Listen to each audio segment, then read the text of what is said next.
இன்னைக்கு நம்ம psychic princess episode 13 தான் பார்க்க போகிறோம். போன எபிசோடில் எப்படி முடிச்சிருப்பாங்க, ஹீரோ கூட ஹீரோயினி சொல்லியிருப்பான், இனிமே வந்து என் இடத்துல நீ தான் வேலை பார்க்கணும் அப்படிங்கிற மாதிரி சொல்லியிருப்பானா. இவன் வேலை பார்க்குற மாதிரி சுற்றி சுற்றி எல்லா இடமும் தேடிக்கிட்டு இருக்கா. கோஸ்ட்டு கூட சொல்லியிருப்பான் தெரியுமா, இவன்ட்ட ஏதோ மோதிரம் இருக்குது, அதனால தான் என்னால் அந்த பக்கம் வர முடியல, நீ அதை மட்டும் எடுத்துட்டேன்னா நான் உனக்கு அங்கேயே வந்து உதவி செய்யன்னு சொல்லிட்டு கோஸ்ட்டு சொல்லியிருப்பான். அதை யோசிச்சு பார்த்து தான் தேடிட்டு இருக்கா. எங்கே தேடினாலும் கிடைக்கவே இல்லை. எங்கே தான் வச்சிருப்பான், சரி பெட்டு கடியில் வச்சிருப்பானோ அப்படின்னு சொல்லிட்டு பெட்டு கடியிலலாம் தேடிட்டு இருப்ப கரெக்டாக அங்கே ஹீரோ வந்துட்டு அவள் பக்கத்தில் கை வைக்கிறான். இப்போ பயந்து போயிட்டு திரும்பி அவனை தள்ளி விடலான்னு பார்த்தா நவர மாட்டான். என் அன்பான மனைவி இங்கே என்ன பண்ணுறீங்க நீங்கள் அப்படிங்கிற மாதிரி இவன் கேட்டோன்னே இவன் எந்திரிச்சிட்டு, இல்லை நான் வந்து அது எல்லாம் மடிச்சு இல்லை, அதான் ஒழுங்காக வைக்கலான்னு பார்த்தேன் அப்படிங்கிற மாதிரி சொல்கிறப்ப, இல்லை நீ ஏதோ தேடின மாதிரி இருந்துச்சு அப்படிங்கிற மாதிரி சொல்கிறான். அதெல்லாம் ஒன்றும் இல்லை அப்படிங்கிற மாதிரி சொல்கிறப்ப ஹீரோ சொல்கிறான், அப்போ நான் சரி இந்த மாதிரி வேலையெல்லாம் நீ கரெக்டாக பார்க்குறல்ல, இனிமேல் ஃப்யூச்சர்லையும் இந்த மாதிரி இந்த பெட்டெல்லாம் நீ தான் சரி பண்ணி வைக்கணும் அப்படிங்கிற மாதிரி சொல்லிடுறான். ஹீரோயினி யோசிக்கிறா, நம்மளே வலையில விழுந்துட்டோமே அப்படின்னு சொல்லிட்டு பார்த்துட்டு இருக்கா. அப்போ தான் இந்த மாதிரி சாப்பாடு ரெடி ஆகிட்டு வாங்க சாப்பிடு அப்படிங்கிற மாதிரி கிட்டோன்னே சந்தோஷமாயிருது. ஹீரோயினிக்கு நடந்தது எல்லாத்தையுமே மறந்துடுறா. போய் உட்காந்து வேக வேகமாக சாப்பிட்டுட்டு இருக்கா. ஹீரோ பார்த்துட்டு இருக்கான், என்ன நீ இப்படி சாப்பிட்டுட்டு இருக்கா, ஏன்னா வந்து அவருக்கு இடத்துல தான் சாப்பாடு கொண்டு வந்து கொடுக்க மாட்டேங்கல, உனக்கு என்ன தெரியும் சாப்பாட்டோட அருமையை பற்றி, எவ்வளோ சூப்பராக எடுத்துருமா அப்படின்னு சொல்லிட்டு வேக வேகமாக சாப்பிட்டுட்டு இருக்கா. ஹீரோவை பார்த்துட்டு இருக்கான், கியூட்டா இருக்காளே அப்படின்னு சொல்லிட்டு மனசுலேயே வச்சுட்டு இவனும் ஊட்டி விட்டுட்டு இருக்கான். எல்லாத்தையும் வந்துட்டு அவளும் வாங்கி சாப்பிட்டுட்டு இருக்கா. அப்படியே நைட் ஆயிடுது. சுற்றி சுற்றி சுத்தம் பண்ணுற மாதிரி தேடிட்டு தான் இருக்கா. கிடைக்கவே இல்லையே, ஒருவேளை ஹீரோ அவன்கிட்ட வச்சிருப்பானோ, அவன் உடம்புல எதுவும் வச்சிருப்பானோ, எப்படி செக் பண்றது அப்படின்னு சொல்லிட்டு விறுவிறுன்னு போறான். ஹீரோ பார்த்துட்டு இருக்கான், என்ன பண்ணிட்டு இருக்கான்னு சொல்லிட்டு போயிட்டு டீ எடுத்துட்டு வந்திருக்கான். உங்களுக்காக தான் டீ எடுத்துட்டு வந்தேன் அப்படின்னு சொல்லிட்டு அவன் சொல்றான், நீ இந்த மாதிரிலாம் அக்கறையா இருக்க மாட்டியே அப்படிங்கிற மாதிரி யோசிக்கிறப்ப ஹீரோயினி வந்து அப்படியே தடுக்கி விழுவுற மாதிரி விழு. அப்படியே டீ அவன் மேல ஊத்துறப்ப கரெக்டா பிடிச்சிடறான். ஆனா வந்து மேல தெரிச்சிருது. என்ன அவங்களுக்கு இதை கூட ஒழுங்கா பிடிக்க தெரியலையே அப்படின்னு சொல்லிட்டு அப்படியே தடைச்சி விடுற மாதிரி வேகமா மூஞ்ச தடைச்சி விடுறா. தடைச்சி விடுறத விட்டுட்டு ட்ரெஸ்ஸுக்குள்ளதான் கையை விட்டு பார்த்துட்டு இருக்கா. எங்க வச்சிருப்பான் அப்படின்னு சொல்லிட்டு பார்த்துக்கிட்டு இருக்கா. பார்த்தா இல்ல, ஐயோ கோஸ்ட் சொன்ன மாதிரி இவன் மேல எதுவுமே இல்லையே, நம்ம அவசரப்பட்டுட்டோம் அப்படின்னு வேகமா கீழே இறங்கிடுறான். இவ தேடி பார்த்துட்டு எதுவுமே கிடைக்கலன்னு சொல்லிட்டு, சரி இது மாதிரி எனக்கு கூட்டுற வேலை இருக்கு, நீங்க படிச்சதுக்கு அப்புறம் புக் எடுத்து நான் வச்சுக்கிறேன் அப்படின்னு சொல்லிட்டு போகலான்னு பாக்குறப்ப ஹீரோ பார்த்துட்டு இருக்கா. எல்லாம் பண்ணி விட்டு எங்க போயிட்டு இருக்க அப்படின்னு சொல்லிட்டு பிடிச்சி இழுத்து, என்ன நினைச்சிட்டு இருக்க மனசுல அப்படிங்கிற மாதிரி சொன்னா ஹீரோயினி வந்து விட மாட்டா. என்ன விடுங்க அப்படின்னு சொல்லிட்டு இருக்கா. விடலைன்னா என்ன பண்ணுவேன் அப்படிங்கிற மாதிரி கேட்டா, நான் வந்து ஸ்பெஷல் டெக்னிக் உங்க மேல யூஸ் பண்ணிடுவேன் அப்படிங்கிற மாதிரி சொல்றப்ப ஹீரோ உத்து பார்த்துட்டு கிஸ் பண்ணிடுவானா. விடவே மாட்டான். அவன் வந்து அழுவ ஆரம்பிச்சிடான். அழுதோன்னே இது அழுது நான் பார்த்ததே இல்லையே அப்படின்னு சொல்லிட்டு, சரி அழுவாது அப்படின்னு சொல்லிட்டு கட்டி பிடிச்சிக்கிறான். வாங்கி வயிற்றுலேயே ஒரு குத்து விட்டுட்டு ஹீரோயினி ஓடி போயிடுறான். அவளோட இடத்துக்கு வந்துடுறான். அந்த குட்டி பொண்ணு கேட்டுட்டு இருக்கா. இருவரனும் அப்படியே வந்து நான் ரொம்ப டயர்டா இருக்கேன், ரெஸ்ட் எடுக்க போறேன்னு சொல்லிட்டு கதவை சாத்திட்டு அப்படியே உட்காந்துருக்கா. மூஞ்ச பத்திக்கிட்டு என்ன நடக்குதுங்க அப்படின்னு சொல்லிட்டு அப்படியே கொஞ்சம் நேரம் கழிச்சு கட்டுறாங்க.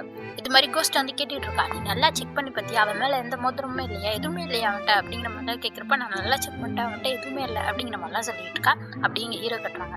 அங்கே ஒரு பணிமன்ட்ட கேட்குறாங்க, எங்க ஹீரோயினி அப்படிங்கிற மாதிரி. அவங்களுக்கு உடம்பு சரியில்லையா, அதனால அவங்களால வர முடியாதுன்னு சொல்லிட்டாங்க அப்படிங்கிற மாதிரி சொல்றாங்க. அப்படியே பார்த்துட்டு டாக்டரை பார்க்க சொன்னீங்களா அப்படின்னு சொன்னா, அவங்களுக்கு டாக்டர் பார்க்கறதுக்கெல்லாம் முடியலையா, அதோட ஒரு 2-3 நாள் ரெஸ்ட் எடுத்தா சரியாயிருவேன்னு சொன்னாங்க அப்படிங்கிற மாதிரி சொல்றாங்க.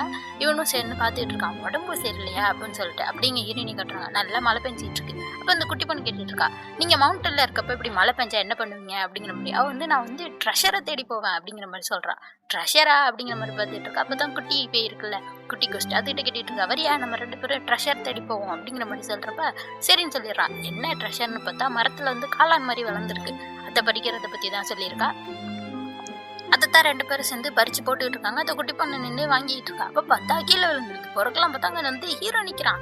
ஹீரோ பார்த்தோன்னா இந்த குட்டி பொண்ணு வாங்க அப்படின்னு சொல்லிட்டு இருக்கா. மேலே ஹீரோயினி பார்க்கவே இல்லை. திரும்பி பார்த்தா அந்த குட்டி கோஷ்டி மயங்கி போய் கிடக்குறான். என்னடா ஆச்சு அப்படின்னு சொல்லிட்டு பார்த்தா அங்கே ஹீரோ வந்து நிற்கிறான். இவன் என்ன இங்கே பண்ணுறான் அப்படின்னு சொல்லிட்டு பார்த்துட்டு இருப்பான். அவன் பார்த்துறான் ஹீரோயினியை. பார்த்தானே அவன் வந்து பொத்துன்னு கீழே வரா.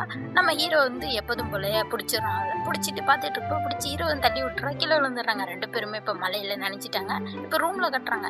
ஹீரோ வந்து உட்காந்துருக்கான். துணியை தூக்கி அவன் மேலே போட்டுட்டு, சரி எனக்கு வேற வேலை இருக்கு, நான் கிளம்புறேன் அப்படின்னு சொல்லிட்டு ஹீரோயினி போறான். ஹீரோ சொல்றான், நில்லு எங்கேயும் போகக்கூடாது அப்படிங்கிற மாதிரி சொல்றான். அப்பதான் ஹீரோ சொல்றான், உன்னாலதான் நான் இப்படி மொத்தமா நினைச்சு போயிட்டேன், நீ தான் எனக்கு இப்போ தோட்டச்சு விடுற எல்லாத்தையும் தோட்டி விடுற அப்படிங்கிற மாதிரிலாம் சொல்றப்ப இவ சொல்றான், நான் எதுக்கு பண்ணும், அதெல்லாம் பண்ண முடியாது அப்படிங்கிற மாதிரி சொல்றா. சரி நீ எதுக்கு அங்கே போன அப்படிங்கிற மாதிரி சொன்னா, ஏன் நீ பார்க்கலையா அந்த காலெல்லாம் பறிச்சு தான் போனேன் அப்படிங்கிற மாதிரி சொல்றப்ப ஹீரோ சொல்லிட்டு இருக்கான், உனக்கு உடம்பு சரியில்லைன்னு தானே சொன்னேன், இப்போ என்கிட்ட போய் சொன்னியா அப்படிங்கிற மாதிரி கேட்குறப்ப, அதெல்லாம் நான் போய் சொல்லலையே, எனக்கு உடம்பு சரியாயிட்டு அதனால தான் பறிக்க போனேன் அப்படிங்கிற மாதிரி சொன்னோன்னே ஹீரோ சொல்கிறான், அப்போ சரியாயிட்டுல, இப்போ நீ தானே எனக்கு வேலை பார்த்துடணும், இப்போ எனக்கு எல்லாம் தோட்டி விடுற அப்படிங்கிற மாதிரி சொன்னால் ஹீரோயின் என்ன பண்ணுறான்னு பாருங்க, ஒரு குச்சியில் அந்த துணியை வச்சு தொடக்கலான்னு சொல்லிட்டு தூரமாக நின்று அவன் மேலே குத்திக்கிட்டு இருக்கான்.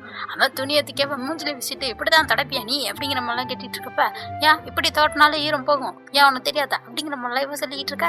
ஹீரோக்கு கோவம் வந்து வருது, ஏன் உனக்கு என்னை பார்த்தா அழகா தெரியலையா, என்னை பார்த்தா உனக்கு பிடிக்கலையா அப்படிங்கிற மாதிரிலாம் கேட்டுட்டு இருக்கப்ப ஹீரோயினி சொல்கிறான், உன்னை பார்த்தா யாருக்கு பிடிக்கும், எனக்கெல்லாம் உன்னை சுத்தமாக பிடிக்கல, நீ என்கிட்ட லவ்வாக இருக்க மாதிரிலாம் நடிச்சிக்கிட்டு இருக்கியா, எனக்கு இப்படி நீ பண்ணுறதெல்லாம் பிடிக்கவே இல்லை அப்படிங்கிற மாதிரிலாம் கோவத்தில் கத்திர ஹீரோயினை பிடிச்சி செவுத்தோட அடிச்சுட்டு சொல்லிட்டு இருக்கான், நீ எவ்வளோ தைரியம் தான் என்கிட்ட இப்படி பேசுவ, என்ன உனக்கு சுத்தமாக பிடிக்கலன்னா சொல்கிறா, அப்புறம் எதுக்கு என்ன கல்யாணம் பண்ணிக்கிட்டேன் அப்படிங்கிற மாதிரி இருக்கிறப்ப அவ சொல்கிறான், நானும் அவனை கல்யாணம் பண்ணிக்கணும்னு நினச்சேன், அவங்க தான் கட்டி வச்சாங்க, இல்லாட்டி நான் ஏன் ஒன்னெல்லாம் கல்யாணம் பண்ணிக்க போகிறேன் அப்படிங்கிற மாதிரிலாம் கோவத்தில் பேச டப்புனி திருப்பி கிஸ் பண்ணிடுவானா.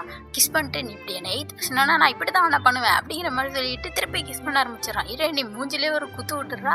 குத்து விட்டோன்னே இவன் கோவத்தில் கத்துறான், இவ்வளோ தைரியம் தான் இப்படி நீ பண்ணியிருப்ப அப்படின்னு சொல்லிட்டு. அப்போ தான் ஹீரோயினி சொல்கிறான், நீ ஏன் இப்படிலாம் இப்போ பண்ணிக்கிட்டு இருக்க, உனக்கு எனக்கு தான் சுத்தமாக ஆகாதுல்ல, 2 பேரும் தள்ளி இருந்தாவே நிம்மதியாக தானே இருந்தோம், இப்போ எதுக்கு நீ இப்படி பின்னாடி வந்துட்டு என் உயிரை வாங்கிட்டு இருக்க, எதுக்கு இப்படி என்ன தொல்லை பண்ணிக்கிட்டு இருக்க, நம்ம 2 பேரும் பார்த்துக்கவே வேணாம் அப்படிங்கிற மாதிரிலாம் ஹீரோயினி கத்துனோடனே ஹீரோ வந்து செவுத்துலேயே ஒரு குத்து விட்டுறான். ஹீரோயினி பயந்தே போயிடுறா. என்ன சொல்கிறான்னா, எப்படி நம்ம ரெண்டு பேரும் எப்போதுமே தள்ளியே இருக்கணுங்கிறது தானே நீ விரும்புகிற, அதெல்லாம் உன் கனவுல தான் நடக்கும் அப்படிங்கிற மாதிரி சொல்லிட்டு அங்கேருந்து வேகமாக வெளில போயிடுறான். அப்படியே ஹீரோயினி சோகமாக உட்காந்துடுறான்.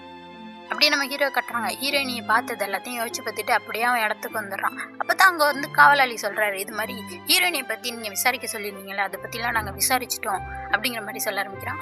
அப்போ தான் அந்த காவலாளி சொல்ல ஆரம்பிக்கிறான், இது மாதிரி ஹீரோயினியை வந்து சின்ன பிள்ளையிலேயே வந்து ஒதுக்கி வச்சுட்டாங்களாம். ஒரு வந்து சாபமான பொண்ணுன்னு சொல்லிட்டு மவுண்டனில் தான் வச்சு வளர்த்துருக்காங்க. அவன் வந்து இந்த பிரைம் மினிஸ்டர் அவரோட பொண்ணை கட்டி கொடுக்கறதுக்கு பதிலாக இவரோட இந்த இன்னொரு பொண்ணை பிடிச்சவங்களுக்கு கட்டி வச்சிருக்காரு அப்படிங்கிற மாதிரி ஆள் மாறாட்டம் பண்ணியிருக்காங்க அப்படிங்கிற மாதிரி சொல்லிடுறான். இதை கேட்டோன்னே ஹீரோ வந்து சொல்லிட்டு இருக்கான், அப்படின்னா இந்த தடவை இந்த பிரச்சனையிலேருந்து பிரைம் மினிஸ்டரால் தப்பிக்கவே முடியாது, மாட்டினார் அவர் அரசர்கிட்ட அப்படிங்கிற மாதிரிலாம் அவ சொல்லிட்டு இருக்கான். அப்படியே நம்ம ஹீரோயினியை கட்டுறாங்க. ஹீரோயினியும் அந்த பொண்ணு ஒன்றா சேர்ந்து ஏதோ சமைக்கலான்னு பார்த்துட்டு இருக்காங்க. அந்த நேரமாக பார்த்து ஹீரோவோட அந்த தம்பி வந்துடுறான். அவன் தான் ஹீரோயினியை சுற்றி வருவான். அவன் வந்துட்டு ஹீரோயினியை கட்டிப்பிடிக்கலன்னு இருப்ப மூஞ்சிலே ஒரு குத்து விட்டுறா, விழுந்துடுறான். என்னாச்சு உனக்கு, எதுக்கு இங்கே வந்திருக்கானா அப்படி பாவமாக ஹீரோயினியை பார்த்துட்டு இருக்கான். சரி இவங்க சமைச்சதான் தான் கொடுத்துருக்காங்க, நேற்று பறிச்சாங்கல்ல அந்த மலையில் காளான்ல, அதை தான் செஞ்சு கொடுத்துருக்காங்க, அதை சாப்பிட்டு பார்க்குறான். பார்த்தா அது செம்ம உரப்பாக கொடுத்துருக்கா, வேணுக்குன்னு கத்திக்கிட்டு இருக்கான். ஐயோ எரியுதுன்னு சொல்லிட்டு ஹீரோயினி சிரிச்சுக்கிட்டு இருக்கா.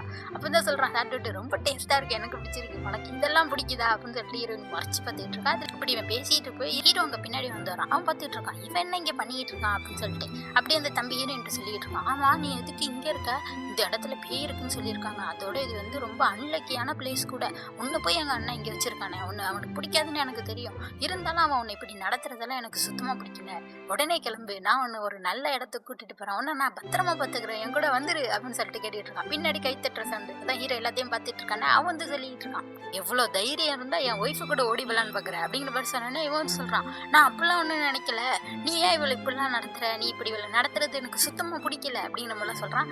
நான் அவளை எங்கே வச்சிருக்கேன்லாம் உனக்கு தேவையில்லாத விஷயம் அப்படிங்கிற மாதிரிலாம் சொல்கிறப்ப, அதெல்லாம் இல்லை, நீ இப்படி உங்களை நடத்துறது ஒரு தப்பான விஷயம், அதைத்தான் நான் கேட்க வந்தேன் அப்படிங்கிற மாதிரிலாம் சொல்கிறப்ப ஹீரோ சொல்கிறான், இன்னும் உனக்கு சரியாக புரியலை போலையே, அவள் உனக்கு அண்ணி, எனக்கும் அன்னிக்கு நடப்புற, நீ வரவே கூடாது அப்படிங்கிற மாதிரி சொன்னோன்னே அவனுக்கு அப்படியே இதயத்தில் அம்பு கொஞ்சம் மாதிரி ஆயிடுது. அப்படியே பொத்து கீழே விழுந்துடுறான். அப்படியே ஹீரோ வந்து ஹீரோயினியை வந்து பார்த்துட்டு நிற்கிறான். ஹீரோயினி இதை பார்த்துட்டு இவன் என்ன நம்மளே பார்க்குறான் அப்படின்னு சொல்லிட்டு அப்படியே கொஞ்சம் கொஞ்சமாக நகர்ந்து ஓடிடுறான். ஓடுனா அப்போ ஹீரோ வந்து ஹீரோயினியோட உண்மையான பேரை சொல்லி கூப்பிடுவானா. ஏன்னா அந்த காவலாளி வந்து சொல்லியிருப்பான் அவளோட உண்மையான பேரை, அது எனக்கு வாயில் வரல, அதனால தான் சொல்லலை. சொன்னோடனே அவ்வளோதான், ஹீரோயினி அப்படியே நின்றுடுறா பயந்து போய். அதோட இந்த எபிசோட் முடியுது. அடுத்த எபிசோட் பக்கம் நான் மறக்காம சேனலை சப்ஸ்கிரைப் பண்ணிக்கோங்க. பை.